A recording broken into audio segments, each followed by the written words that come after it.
Martin is a solution architect who is based in Germany, and he's been contracting for the first time. He's had an extension. It's his first contract from being in a permanent job, went to Germany. He's had an extension twice on his 3-month contract, but the extension is always last minute, sometimes to the day and even after that. And what I mean by that is he doesn't get any paperwork. And he's asked, is this usual for companies to do this? Well, Martin, I think again, if Mark was here, the answer would be yes, unfortunately. Yes, it is quite usual, and there's a number of reasons for that. And you know, I'm not from the customer side, of course, but just let you into that a little bit. A lot of organisations, of course, need purchase orders and POs and approval to get the budget through for extensions.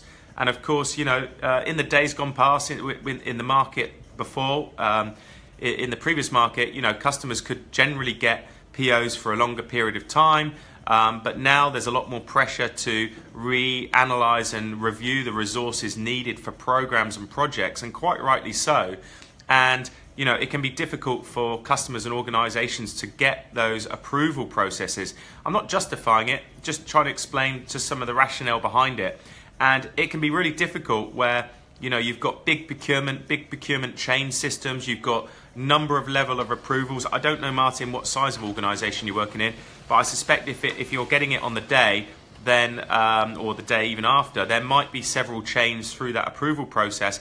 A number of VPs or directors might need to sign that. They might not be available. Someone's not really chasing them as hard as you would like, and that can be difficult and be a problem for people.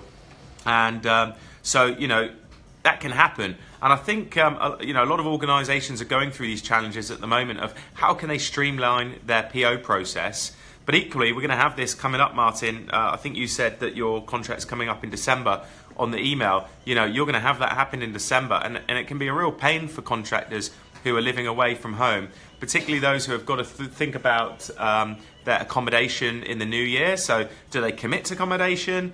Do they book flights to wherever it is? You know, if they don't book flights now, the flight price is going to go up. You know, these are real tangible issues. And I think sometimes procurement don't necessarily understand that part, but actually, it doesn't impact them directly because they're looking at the cost and the control, and the manager hasn't made a decision if to retain that resource or not, even if, you know, you believe that the work and the scope of work is there. So there's no easy answer to that, Martin, but I hope that gives you just some sort of understanding of what we see, and it's certainly not unusual in organisations.